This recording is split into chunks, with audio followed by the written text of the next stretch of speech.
Hello and welcome to this week's LOLC Securities Weekly Market Roundup. I'm Tharindu Amarasekara.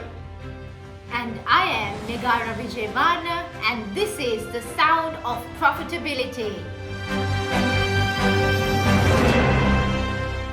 Moody's Ratings has placed the government of Sri Lanka CA foreign currency long-term issuer rating on review for upgrade.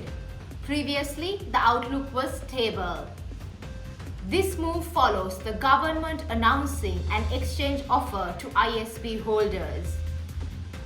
This bond swap launched is an important part of the island nation's ongoing $12.55 billion debt restructuring and efforts to stabilize the economy. Moody's provisionally rated the new US dollar denominated debt offerings CAA1 3 notches above the current sovereign rating, though still deep into junk. The government offered macro-linked bonds, a governance-linked bond, and step-up and past-due interest bonds.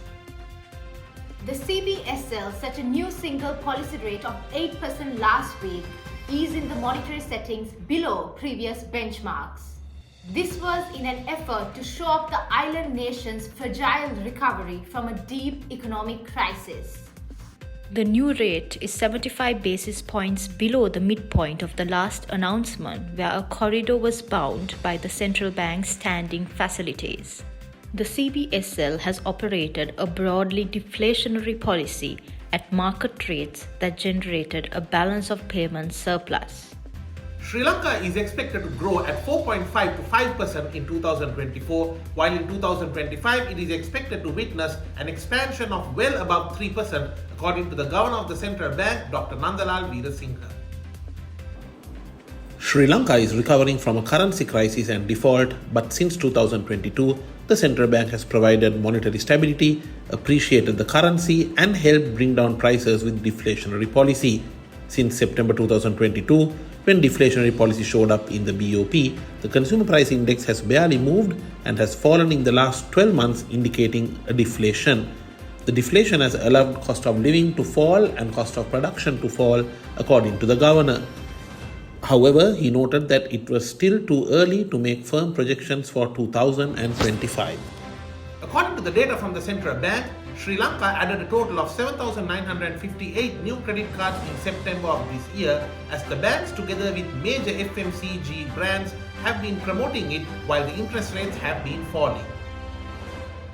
The number of active credit cards has risen by 1% or 19,251 in the first 9 months from 1,917,085 by the end of last year, according to the official data. Analysts said Sri Lanka's economic recovery and stability have helped consumers to use more credit cards than last year. The Ceylon Chamber of Commerce welcomed the announcement of a staff-level agreement for the third review under the IMF Extended Fund Facility Program to Sri Lanka. Further, it looks forward to the government meeting the requirement for disbursement. As per the CCC, open quote, this agreement underscores the progress the country has made in implementing structural reforms and achieving fiscal sustainability during this critical period of economic recovery.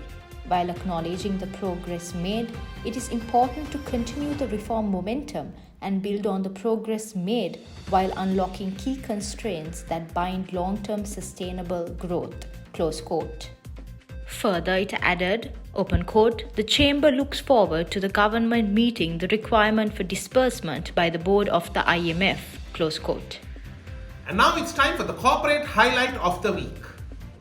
Ambeon Holdings plc made a significant strategic move in the financial services sector by acquiring 7.63% stake in Seylan Bank plc by further strengthening its investments in the banking industry.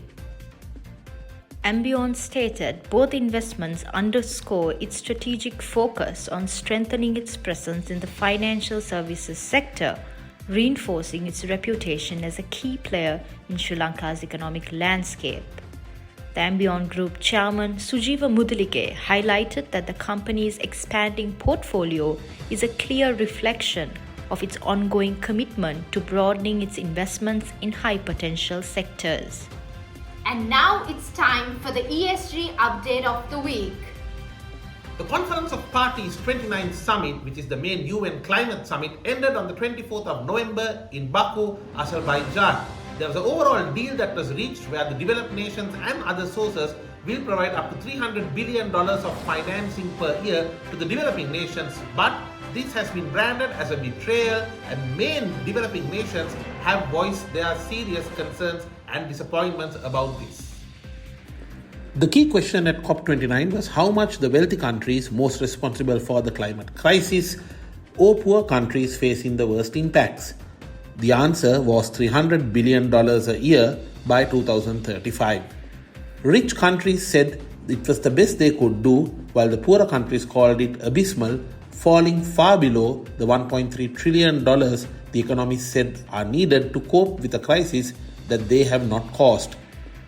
While the COP climate summits have had major successes, most notably in 2015 Paris Climate Agreement, under which the countries committed to keeping global warming to well under 2 degrees Celsius and preferably to 1.5 degrees, most of the time these summits have ended up in arguments and disappointments. In the wake of a chaotic, bitter summit and heavily criticized final deal, some experts are asking whether the whole COP process is now so lacking in ambition as to be almost worthless. Time for the international highlight of the week. The race to secure goods from China before Donald Trump's new tariffs are imposed has taken off. There is an overall rise of flights out of China to a new record level, and this is since the weeks of Donald Trump winning the US election. There were 3,485 international cargo flights in or out of China last week, the most in data back to March 2023, just after China reopened its borders from several years of pandemic restrictions.